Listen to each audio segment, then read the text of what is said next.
I shouldn't have gone. The thought was a relentless drumbeat against my skull. A rhythm of regret that started the moment I saw my ex-husband's number flash on my phone 3 days ago. I knew what the call was about. The annual Harrison 4th of July barbecue. A command performance of family unity I had thankfully been excused from for the past 2 years. I was ready with my polite refusal. But then my 6-year-old son, Leo, who misses nothing, had looked up from his Legos, his big brown eyes wide with a hope that shattered my resolve. Is that Daddy? Is he calling about the party with the big fireworks he had overheard Mark mentioning it during their last video call? A casual, cruel seed planted in my son's mind, and for the next 2 days, it was all he could talk about. He missed his cousins. He missed the sprawling backyard. He missed the feeling, however illusory, of being part of a big, noisy clan. The night before the party, as I tucked him in, he whispered into the darkness, "I don't want them to forget me, Mommy." And just like that, my defenses crumbled. My sister, Raina, had been unequivocal. "Anya, don't you dare," she'd said, her voice sharp with protective fury. "You are not their seasonal emotional punching bag. Mark and his mother feed off your politeness. Don't give them a meal." I promised her I would be a ghost, arrive late, stay on the perimeter, and leave before the sun went down. A tactical strike for my son's happiness. Nothing more. So I put on a simple blue sundress, deliberately unremarkable. I packed a bag with sunscreen and a spare superhero t-shirt for Leo. I armed myself with a forced, placid smile. The entire 6-hour drive, I felt a familiar tension coiling in my stomach. A physical manifestation of years of swallowing insults and navigating the emotional minefield of the Harrison family. The house was exactly as I remembered, a sprawling colonial that looked like it had been lifted from the pages of a magazine. Its lawn, an almost aggressively perfect carpet of green.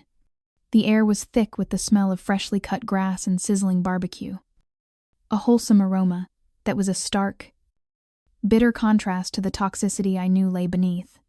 The moment we stepped through the side gate into the backyard, it began. It was like stepping into a play where everyone knew their lines but me. My ex-husband, Mark, saw us, and his face broke into that practiced, charming smile he used for clients and people he wanted to manage. "Hey, you guys made it," he boomed. Striding over, he knelt down, ruffling Leo's hair and giving him a high five. "There's my little slugger. Go grab a juice box. The cooler's on the deck." Then he stood, and his smile evaporated as his eyes met mine. He didn't say hello. He didn't ask how I was. He just looked through me, as if I were a pane of glass, and turned to yell at one of his cousins about the state of the grill. I was invisible, a necessary evil he had to tolerate to get access to his son.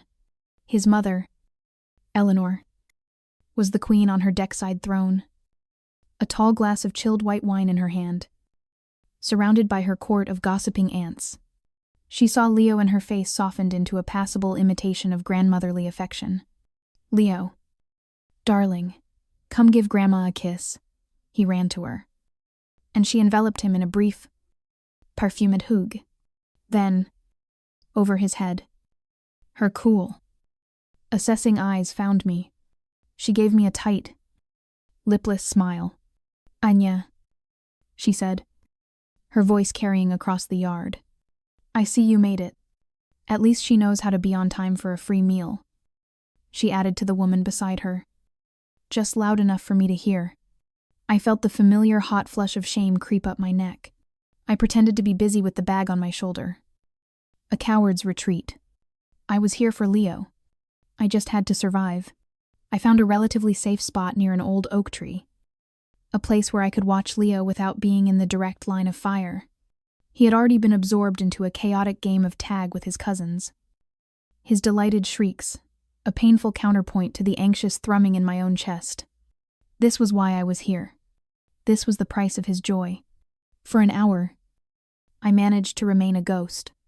I exchanged bland pleasantries with a few of Mark's cousins who were brave enough to approach me. They all asked the same question. In the same pitying tone, "How are you managing?" as if being a single mother was a terminal diagnosis. I gave them my practiced, vague answer. "We're doing great. Thanks."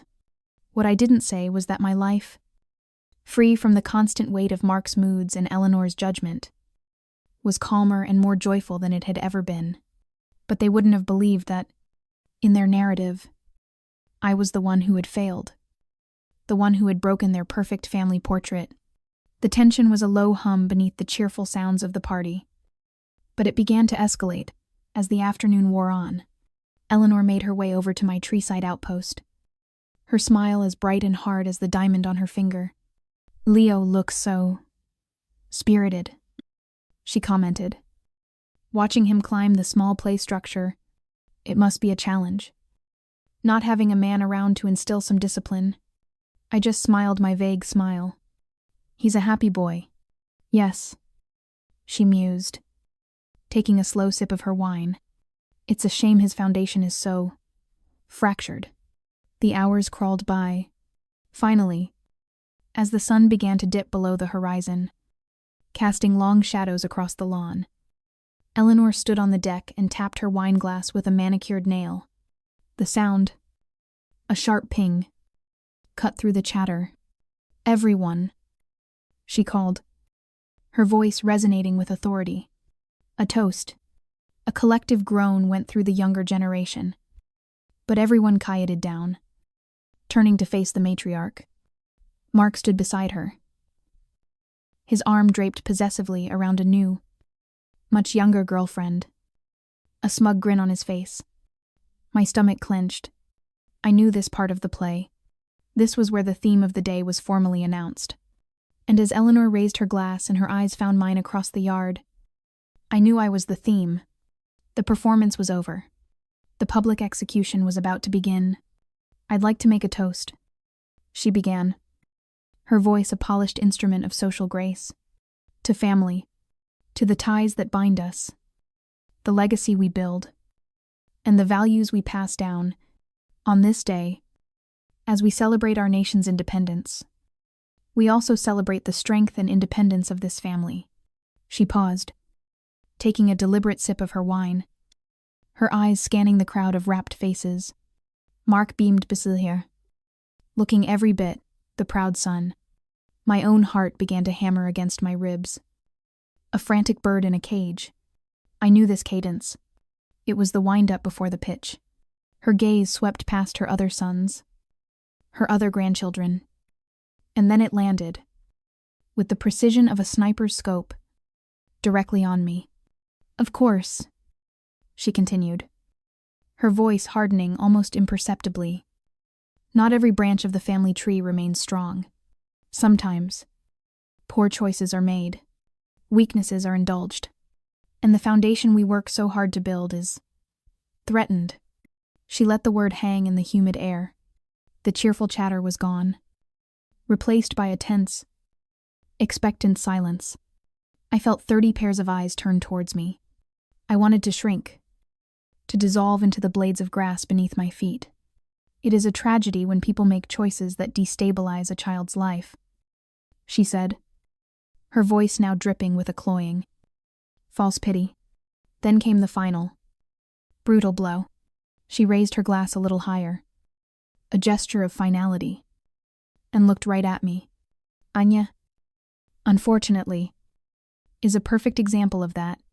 She's a terrible mother, just like she was a terrible wife." The words didn't just land, they detonated. For a split second, there was a shocked silence. Then, a few people laughed. It wasn't a full-throated laugh, but a series of short, nervous snorts and coughs, the sound of a crowd releasing its tension. The sound of complicity. Mark's cousin snickered into his beer can. One of his aunts bit her lip, but her eyes were smiling. No one looked at me. It was a masterclass in public humiliation, and I was her unwilling centerpiece. I could feel the blood drain from my face, my hands shaking so violently that the ribs on my paper plate trembled. I was no longer a person. I was a cautionary tale. A piece of family gossip made flesh. I risked a glance at Mark. He wasn't laughing, but he was smiling a thin, satisfied smirk. He gave his mother a small, almost imperceptible nod of approval before turning to whisper something in his new girlfriend's ear, who giggled and looked away, embarrassed but entertained. He was enjoying this. This was his victory, publicly validated by his mother. I looked for Leo. The game of tag had stopped. He was standing by the playset, half hidden behind a support beam, his body perfectly still. He wasn't looking at Eleanor or Mark. He was looking at me, and in his eyes, I saw a reflection of my own shame and a dawning, horrified understanding that broke my heart all over again. He had heard. Of course, he had heard. He saw my trembling hands. He saw the looks on everyone's faces. He saw his father's smirk. And then he did something that was almost worse than seeing him cry. He turned away and walked over to the patio steps, sat down on the bottom one, and began swinging his legs back and forth, his gaze fixed on a crack in the concrete. He was pretending it hadn't happened. He was retreating into himself, trying to disappear, just like I wanted to. I had brought him here for a day of fun. And instead, I had given him a front-row seat to my character assassination. The guilt was a physical weight, pressing down on my chest, making it impossible to breathe. My phone buzzed in my pocket. A text from Raina, who I now saw standing by the gate. Her face a thundercloud of rage. "I'm coming in there." I typed back with fumbling fingers. "No. Don't. It'll only make it worse." Her reply was instant. "Then you get him. And you get out. Now. You don't owe them this performance." Anya. She was right. But my feet felt like they were cemented to the ground. To leave now would be to admit defeat. To confirm everything Eleanor had just said about me, that I was unstable, that I couldn't handle the pressure. It felt like a trap. Staying was torture. But leaving felt like failure. So I stood there, frozen in my own private hell, counting the seconds in my head. A desperate mantra of survival. Just get through the next 10 minutes. Just 10 minutes. Then you can go. I told myself I was staying for Leo, to give him a few more minutes of normalcy with his cousins before I had to rip him away.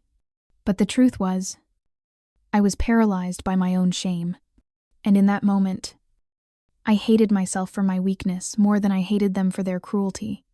The lively buzz of the party slowly resumed, a little more subdued now.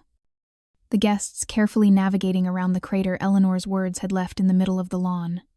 They moved on, but Leo and I were still trapped in the fallout. A silent, two-person tragedy in the midst of a celebration. The laughter had died 3 minutes ago. In its place, a silence so thick and heavy, it felt like a physical weight settled over the perfectly manicured lawn. 30 people, my ex-husband's family, were frozen, staring not at me, but at my 6-year-old son, Leo, who was still standing on a white plastic chair like a tiny, defiant statue. His Spider-Man t-shirt was a bright slash of color against the muted greens and beiges of the party. He had walked away from the patio steps with a quiet determination that no one, least of all me, had noticed until he was already climbing onto his makeshift stage. The initial, scattered chuckles from the crowd, who had assumed this was some cute, childish antic, had withered and died the moment he spoke. He wasn't looking at me. His gaze was fixed on his grandmother, a tiny David facing his Goliath. "Grandma," he said again, his voice carrying with an unnerving clarity in the still air. "I have something Dad doesn't want you to know." Mark, who had been smirking a moment before, took a step forward. His face, usually a mask of easy charm, was now tight with a dawning panic. "All right, buddy. That's enough," he said, forcing a laugh that sounded like cracking glass. "Let's not make a scene. Come on down." But Leo didn't move. He didn't even flinch. His small fists were clenched at his sides. "It's not a scene," he said, his voice level and sure. "It's the truth." A new kind of silence fell over the yard, one laced with a thrilling, terrifying anticipation. The guests were no longer looking away in embarrassment. They were watching, rapt, as the carefully constructed family drama took an unexpected and explosive turn. Eleanor tried to regain control, to reassert her authority over the narrative. She waved a dismissive hand.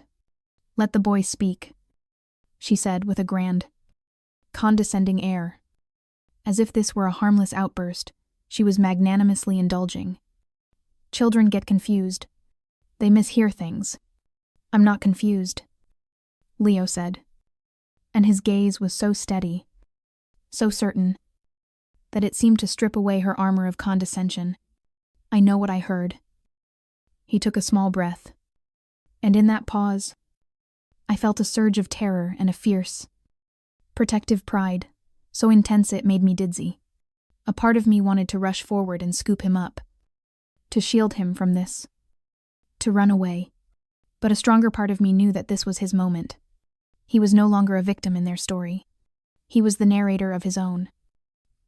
"You say Mommy is a bad mother because she left Daddy," Leo said, his voice resonating with a logic that was irrefutable. "But that's not why she left." Mark's face had gone from panicked to ashen. "Leo, stop it right now.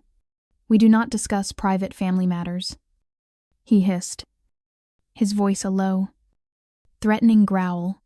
"It's not private if it's a lie," my son replied. And the simple, profound truth of that statement silenced his father completely. Leo continued, his words precise and devastating. "I heard you on the phone in your car last week. You were talking to Uncle Rob. You thought I was asleep in the back seat." He turned his gaze from Eleanor to his father. "You told him you lost all of Mommy's and your money on that thing you called a sure bet. You said you lost all of our house money. You said you were glad you convinced everyone that Mommy was the one who was unstable, because it was easier than telling them you were the one who broke everything." The silence that followed was absolute. It was the silence of a bomb having gone off. The stunned, ringing quiet before the screaming starts. The secret was out. The real one. The one I had agreed to keep quiet to spare him. The very public humiliation he had just so enjoyed inflicting on me. The lie he had built his post-divorce life on. The lie that had painted me as the villain, and him as the long-suffering victim. I had just been dismantled by a 6-year-old in a Spider-Man t-shirt. Mark stood there, exposed, his mouth opening and closing with no sound coming out. Eleanor's face was a mask of utter disbelief. She stared at Leo, and then her head slowly turned toward her son, her eyes asking a question I knew he could not answer truthfully. The other family members were frozen in a tableau of shock. The smirking cousin was now staring into his beer can, as if it held the secrets of the universe. The aunt who had been smiling was now pale, her hand over her mouth. They had been laughing at a lie, and the truth, delivered by the most innocent person in the yard, had just made them all fools. Leo wasn't finished. He looked back at his grandmother. "Mommy isn't a bad mother," he said, his voice now trembling with a fierce, protective love. "She reads me 2 stories every night, even when she's tired from her work. She helps me with my Legos when I get stuck. She never, ever yells on the phone that someone ruined her life." He then looked down at his own small feet, as if he was just now realizing the enormity of what he had done. He stepped down from the plastic chair, his mission complete. The spell was broken. The party erupted into a cacophony of whispers and shifting feet. Leo walked through the stunned crowd, a small boy parting a sea of shame, and came to stand beside me. He slipped his small, slightly sticky hand into mine without a word. I knelt and wrapped my arms around him, burying my face in his hair, which smelled like sunshine and sprinkler water. "Thank you," I whispered, my voice choked with tears. I refused to let fall. He just squeezed my hand. The power in the yard had shifted. The narrative had been ripped from Eleanor's manicured hands. She was no longer the righteous matriarch. She was the foolish enabler of a liar. And I was no longer the unstable ex-wife. I was the mother of the bravest boy in the world. I stood up, my legs feeling steady for the first time all day, and took Leo's hand. Every pair of eyes in that yard followed our movement. The silence was absolute. A vacuum where the party used to be. We were walking away, not in shame, but in a quiet declaration of independence. No one tried to stop us. Mark was still standing on the deck, a statue of a man whose carefully constructed world had just been shattered. His new girlfriend was looking at him with a dawning expression of doubt. Eleanor had sunk into a patio chair, her face in her hands. The formidable matriarch finally defeated. As we reached the gate, a figure detached from the stunned crowd. It was Mark's youngest cousin, Sarah, a girl barely out of college who had always been kind in a quiet, distant way. She hurried to catch up with us, her face pale. "Anya, wait," she said, her voice a low whisper. She glanced back at the house, then looked at me, her eyes filled with a shame that wasn't hers to carry. "I'm so sorry," she said. "For all of it. For years. We all just go along with her. And Mark, we all knew he wasn't telling the whole truth about the divorce. I'm just sorry. Thank you for saying that, Sarah," I said, and the simple act of hearing it, of having one person break from the pack, felt like a balm on a raw wound. She gave Leo a small, sad smile. "You're a good kid, Leo," she whispered, before scurrying back to the silent, imploding party. The car ride home was quiet, but it was a different kind of quiet from the one we'd driven in. The anxious, heavy silence was gone, replaced by a sense of shared peace. The calm that follows a violent storm. Leo fell asleep in his booster seat within minutes. His small face relaxed for the first time all day, his hand still loosely clutching a half-eaten cookie from the party. I watched him in the rearview mirror, my heart aching with a love so fierce, it felt like it could power the car all the way home. My sister Raina drove, her knuckles white on the steering wheel. "I have never been prouder of another human being in my entire life," she said, her voice thick with emotion. "He took all their lies and their cruelty and set a bonfire with them." I just nodded, unable to speak past the lump in my throat. I had spent 2 years trying to shield him from their fire, never realizing he was carrying his own matchbook. The backlash I expected never came. The next morning, I braced myself for the barrage of angry texts from Mark, the guilt-laden voicemails from Eleanor, the flying monkeys from the extended family accusing me of putting Leo up to it. But my phone remained silent. The quiet was unnerving at first, and then it became liberating. The power they had over my peace was gone. They had no narrative left to spin that could hurt me. Later that night, Mark finally called. It started as I predicted, with a torrent of blame. "What did you put in his head? Anya, you know he exaggerates things. You've turned him against his own family." I let him rage. I listened to the frantic Haitian, blustering noise of a man who had lost control, and I felt nothing but a distant pity. When he finally paused for breath, I spoke, my voice calm and clear. "What's unhealthy?" "Mark," I said, "is teaching your son that love means staying silent while the people you're supposed to care about get torn down in public. He didn't learn this from me. He learned it from watching you." He tried to pivot, to gaslight. "He's 6 years old. Anya, he doesn't understand the complexities. He understands that lies are wrong." I replied. "He understands that it's not okay to be cruel. He understands more than you ever gave him credit for. And I am done pretending he isn't listening. Because he is. He always has been. So now you're just going to let him fight your battles," he sneered. "No," I said, and I felt a profound sense of finality in the words. I'm finally speaking for myself. He just had the courage to go first. I hung up before he could respond. Not out of anger, but because the conversation was over. The cycle was broken. A few days later, Eleanor showed up at my door. She looked smaller on my doorstep, stripped of her audience and her authority. She held a small bag from a local bakery. "I came to apologize," she said, her voice unsteady. I didn't invite her in. I just waited. What I said, it was monstrous. There is no excuse. She looked over my shoulder, into the apartment where Leo was coloring at the kitchen table. "I was wrong. About you. About everything. My son, he built a story to protect his own pride. And I chose to believe it because it was easier. I helped him tear you down to build him up. And I let that poison hurt my grandson." She held out the bag. "These are blueberry muffins. He likes those." "Right." I nodded. Surprised, she remembered. I took the bag. "If you want to be in his life?" "Eleanor," I said, my voice even. "It has to be on terms of honesty and respect. No more games. No more whispered insults. It starts with actions. Not just muffins." She looked at me, her eyes filled with tears. And for the first time, I believe she truly saw me. "He's a brave boy," she whispered. "He's my son." I replied, "Of course he is." That day in the backyard, something inside me broke.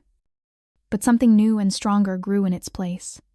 I had spent so long carrying the shame of a failed marriage, a shame that was never mine to begin with.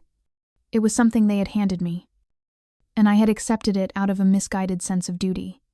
When Leo stood on that chair, he didn't just defend me. He gave me permission to put that weight down, to see myself through his eyes, not as a failure, but as a mother who was loved, who was enough. He taught me that protecting our children doesn't always mean shielding them from the world's ugliness. Sometimes it means showing them it's okay to call it out, to speak the truth, even if your voice shakes. Our lives are different now. Not because the Harrisons magically became better people, but because we are no longer willing to participate in their fiction. The power is gone, because the fear is gone, and in its place is a quiet, steady strength, the kind that comes from knowing you have survived the fire and are no longer afraid of the smoke. If this story touched you, if you've ever been made to feel small, or have had to fight to have your truth heard, please know you are not alone, and your voice is more powerful than you think. If you felt a connection to this moment, take a second to like this video. It helps stories like this find the people who need to hear them most. Share it with someone who needs a reminder of their own strength. And please, tell me your thoughts in the comments below. I'd love to hear your story. For more raw, honest stories about the moments that change us, subscribe to the channel and join our community. This is a space for those who have fought to be heard. Thank you for listening, for bearing witness to our story, and for believing in the power of truth. No matter how small the voice that speaks it,